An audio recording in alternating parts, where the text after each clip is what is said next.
oh, I just wanted to tour and see where everything I was. Like, oh, you're going to be talking in here? I'm like, really? I'm going to be performing Hamlet, a one-man show version of Hamlet today. It's not true, not true. Don't get excited. Not going to happen. It's hard. It's like a 5-hour play, unedited. Playing all the roles. You don't mind. It's all about you. That's right. Kidding. So hi everyone. Thanks for showing up. I really appreciate it. I don't know what do I have like. I have to test how much range I have on this. Oh my God! Look. I got chords for days. This is awesome. Oh my God, the lights are blinding. I'm like, hey, there's people. Oh crap, there's a lot of you. So how many, show of hands, how many of you have been to like a Q&A session of mine before? Why are you back? Are you here to fact check me? Like, that's not what you said last year, Tatum. Damn it. I just make things up as I go along. You can't judge me. You can judge me. Just know that I don't care. I care. Cool, well thank you for coming back. How many of you are first time here? Why do we see the same hands? Well, you can't be, there's an or in there somewhere, implicit. No, thank you. Welcome guys to your first Q&A experience. To get the ball rolling, because I'm sure many of you have deliciously random and offbeat questions, which I love and encourage.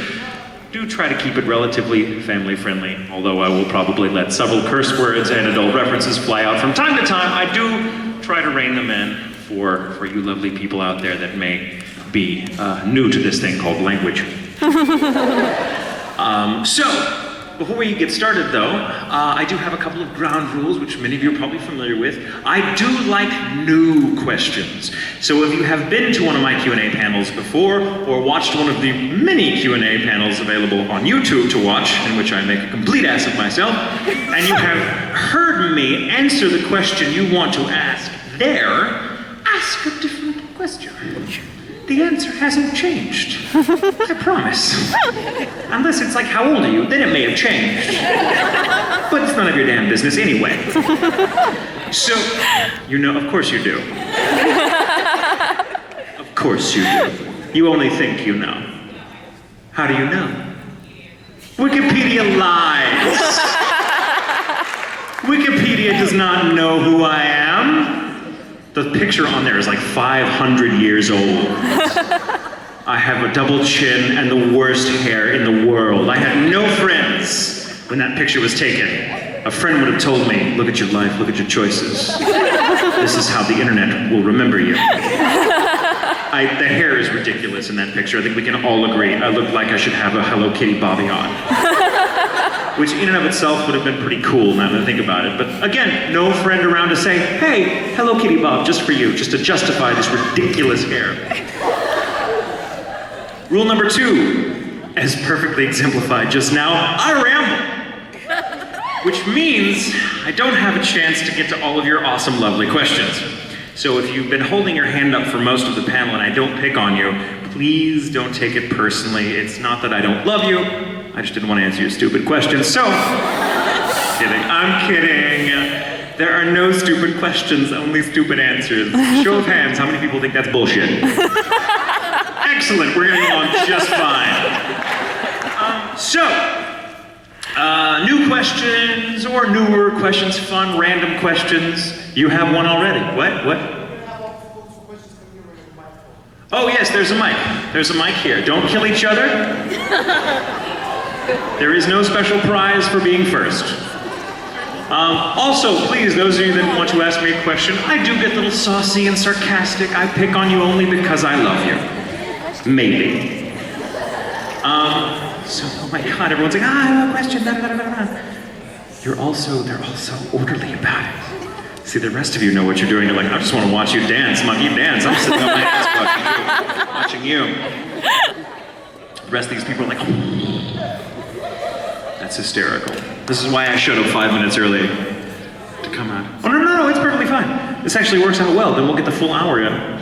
Also, among the things that please kindly do not ask me to get on the phone with your brother, sister, cousin, roommate, former hairdresser, dog walker's baby, and propose to them in Sebastian's voice. It's not gonna happen.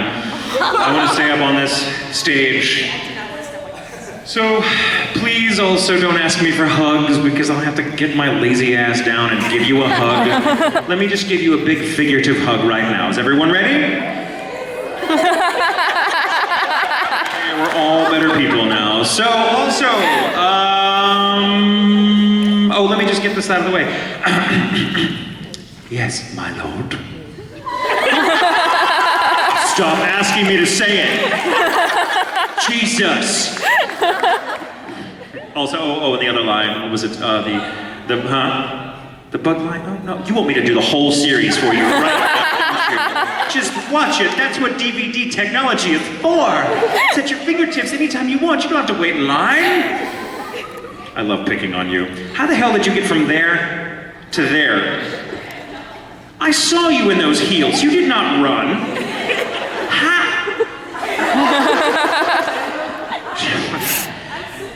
I'm keeping my eye on you. You're not what you seem. You're a Time Lord.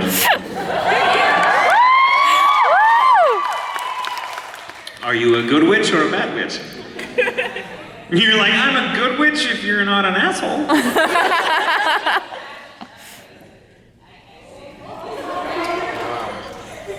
See what happens when I let you talk? Oh my God. So, are we all in agreement about the rules of comporting ourselves? Yes, all of you in the front row that are asking questions? Awesome. The name, what about the name thing? Oh no, you can call me Mr. Tatum today. It just feels weird. You're like, Mr. Tatum, and I feel like I should be like accepting homework from you. Please, call me Michael, call me Jay if you feel so inclined. Call me Master of the Universe, I really don't care, but Mr. sounds awfully formal. So, let's start with you, my darling. You're the first question. All right. Can you hear me? Yes. So, my question for you is, how would France, Sebastian... What a great place to start. Go on, I'm so sorry, no, please, go on. How would France, Sebastian, and Kyoya react if they went into the TARDIS for the first time?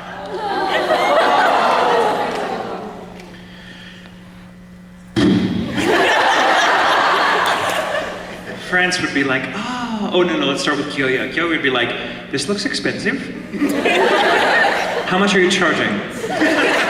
Sebastian would look around and be like, oh, not bad, I like what you've done with the place. Not what I would have done. Oh well. Sebastian would make a great, like, dark doctor, don't you think? Oh God, yes. Or the master. Somebody make Sebastian the master, please. Are you listening, Stephen Moffat? Are you listening? Yes. France would show up and be like, oh my God, it's big on the inside, just like me. It's blue.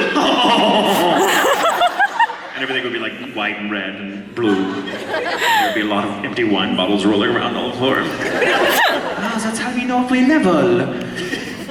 So, are you pleased with that? Very much so. Thank you. Nice question. Nice first team. Oh, you're the same size as the microphone stand. That's adorable. Aww. I'm always... Hi. I'm always like, who the hell was in this booth before me? Jeremy Lee? Seriously. Our microphone's down here. What the hell was going on in here before I got here?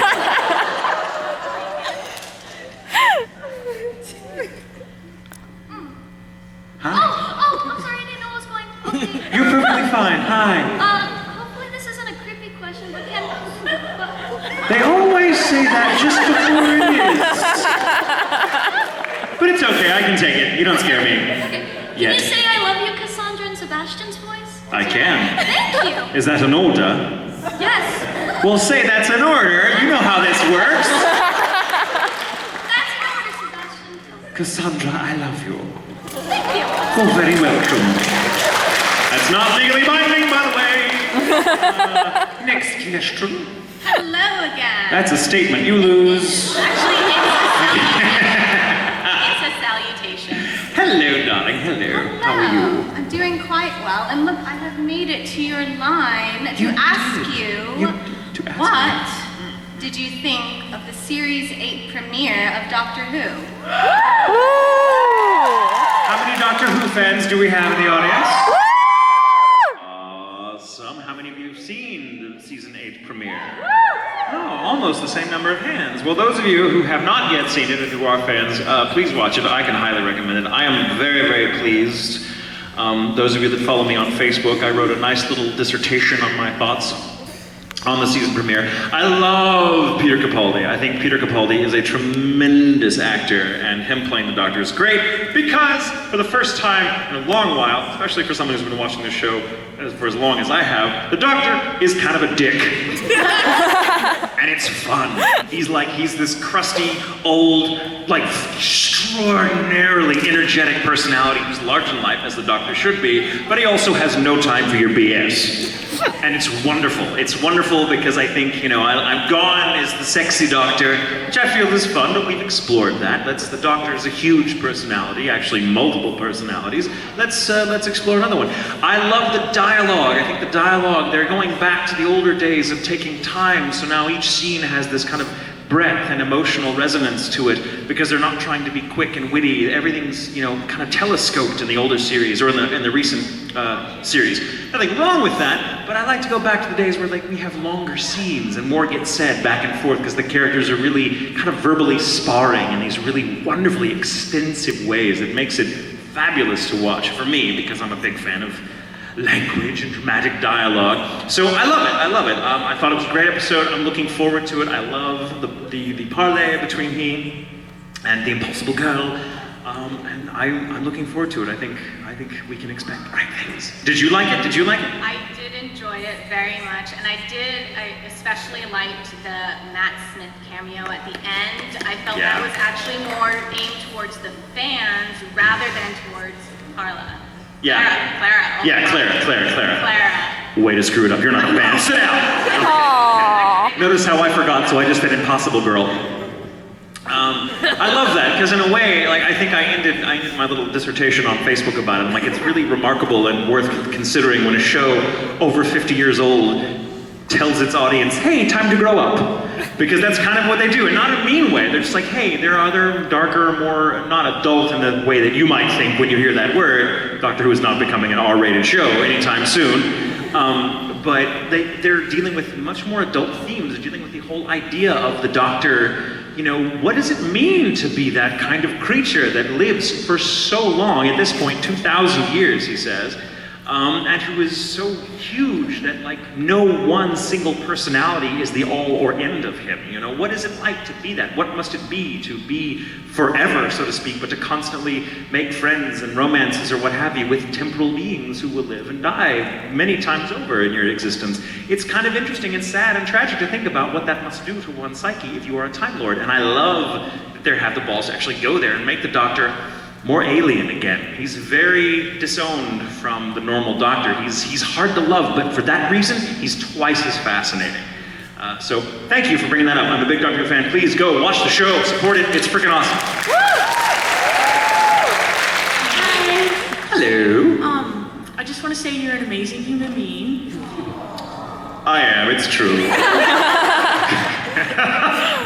Thank you. Very sweet. And I'm pretty sure, but did you do the script writing on Attack on Titan? I did, along with Tyson Reinhardt. He and myself worked on the adaptive scripts for Titan, which is an awesome show. Titan fans, anyone? Titan? Yeah, that's right, because you're cool. And I just wanted to know what that experience was like for you.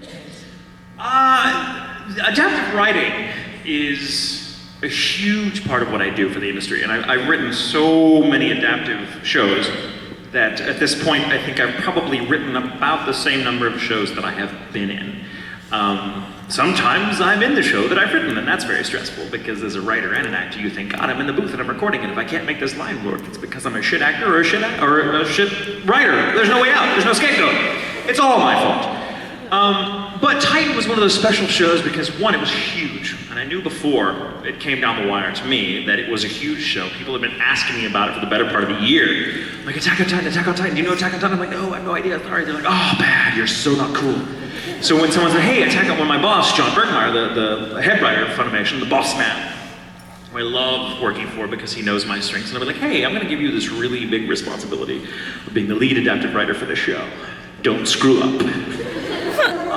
And I hope I didn't, but it was really fun. Like, it's a dark, emotionally exhausting show. The entire show is, for me, as an adaptive writer, I'm exploring what characters say to each other when they've lost the capacity to self-reflect because the outward pressure to survive is so extreme in their case that no one has time to just be like, I love you. Like, no, that doesn't happen. Like someone's talking to me, like for example, Mikasa, why doesn't she ever just say, Aaron, I love you? Well, because she's so divorced from her own feelings because all her energies are devoted to survival, that she doesn't even know how she feels. And that's kind of a tragic thing when you think about it. The show, at the end of the day, I think is about that. It's about the things we cannot say to ourselves or to each other when all of who we are is dedicated to just staying alive one more day. And it's just really, really gritty and fascinating and dark for that reason. And I was actually writing Titan, the adapted scripts, during a somewhat difficult time in my own life. I won't go into details, but there was a lot of changes, a lot of my own Titans to slay. And the show is very therapeutic in that way. So I put a lot of myself into the scripts, and when I later got to play Erwin, who's an awesome character who I feel like can be summed up as, hi, welcome to the Scouts, we're all gonna die, who's with me? Is really a fascinating character, because you don't know, he plays it so close to the vest, you're not really sure if you could trust him. Is he crazy? Is he noble? Is he both? Is he evil? Is he good? I don't know, we'll see. But it was fantastic, and I love writing. So you can understand, when I'm adapted writing, I don't get to decide who lives or dies. I don't get to decide who falls in love. I don't get to decide how the show ends. All that is in place. My job is to adapt the Japanese dialogue in English so that to an English-speaking ear it will sound at home. It's not a competition with the original Japanese. You have to understand Japanese and English are two very different languages that over the course of many, many centuries have evolved into their own unique wealths of symbolism and vocabulary that doesn't necessarily connote across the sea. Rose might be a very different symbol over in Japan than it is here. So you have to do all sorts of searching and be like, well, what's the equivalent without being the exact same so it will resonate, so that the subtext, as opposed to the literal translation, will resonate with the audience, because whether you know it or not, that's what you're looking for, and that's what moves you about a piece of dialogue, is the fact that the irony behind language, especially English, is that we use it to evade direct communication. We never, ever say precisely what we mean, unless we're under duress. But then our meaning is still kind of limited by the situation we're in. It's like saying I love you to someone for the first time, which is a really big deal. We've all been there. And God knows you can't say it from a speeding car with the window down when the object of your affections just happens to be sitting on the sidewalk. No, it's terrible. It doesn't work. It won't resonate. And you will wait forever for that just the right moment to, nothing else. Life should give you opportunities to preface it with qualifiers and to give you a time to finesse it. So, if your entire existence is devoting to, oh my God, any moment now, these crazy, drunk, junkless toddlers that are like 10 feet tall, 30 feet tall, might come through the wall and eat us all, you don't have time to think, hey, by the way, I love you, let's go fix things. And think of how tragic that is for all the characters, that there's clearly these dynamics between them, but they can't explore it because they're so busy trying not to die. That's a fascinating dynamic. I think it makes for a very, very just really soul-searching drama despite all the gore and all the action, which is very compelling. But I think at the end of the day, as an adaptive writer, that process was very rewarding for me because not only did it help me through a very difficult time in my own life, when I was exploring the limits of language, shall we say, I was learning the hard way that sometimes you can spill your heart out on the table and it will still fall on deaf ears. And so I brought a lot of that to the table.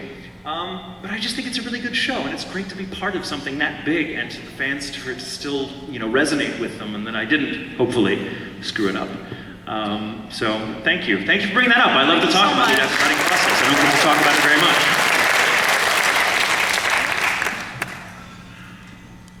I'll answer. Hello. Hi, Mr. Tatum. I did my homework. I hate you. Fail. No, I'm kidding. Okay. You got a phone up. You're gonna make me say something, aren't you? No? Awesome.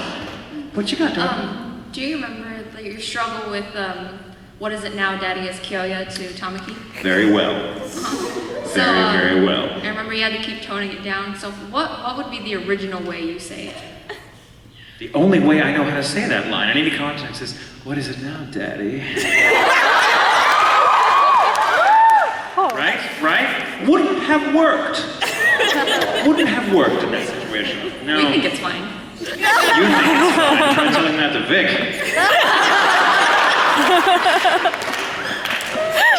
True fact. I love Vic very dearly, but he would have been like, ha ha ha, no. No, just no. Thank you, darling. Oh, what is it now, Daddy? That line has haunted me for 7 years. In a good way, It's like a pleasant ghost. Hi, darling. Hello. It is all day. Hello. Dogs are barking somewhere along the way. I'm just curious, what is a story that has had a profound influence on the way you think and what that has helped make you the person you are? Texas Chainsaw Massacre.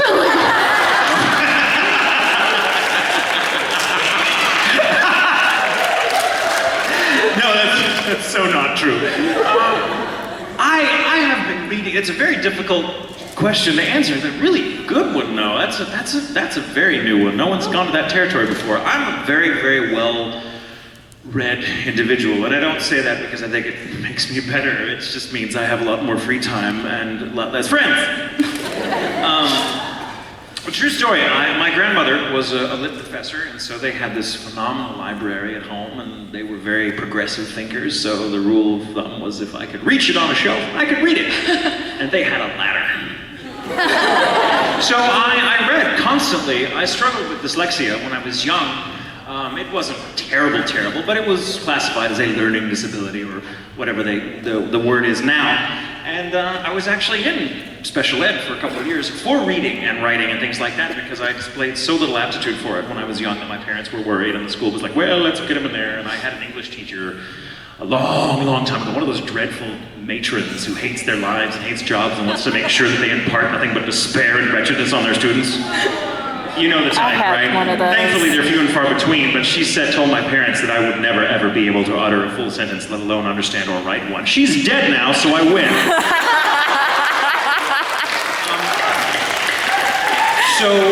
Because she'll never be able to utter another sentence. But my grandmother, when that word got to her about that diagnosis, she was like, no. So she set me down and I started reading constantly. And the truth was, I found the ability to relate to other people and to life in general. I found a sense of being at home in the world through literature of any stripe.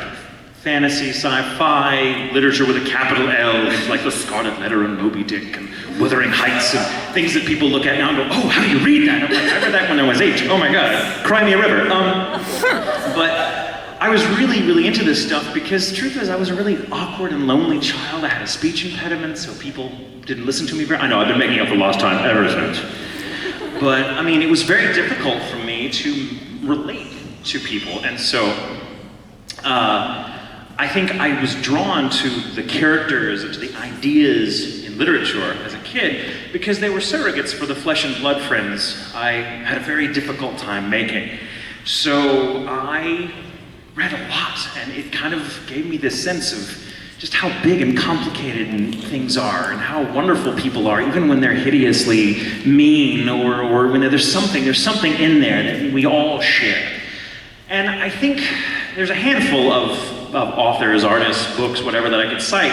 Shakespeare is probably the biggest because my grandmother was a big believer in Shakespeare and she would read it to me and I with her, we would perform it together just sitting in the library and we'd be reading stuff. It was really great, right? And she was really passionate about it and she had this great Alabama accent, so you have to picture this little woman who looks roughly like a brunette version of Angela Lansbury saying, like, you know, now is the winter of our discontent made glorious summer by the son of York. I could listen to that for hours.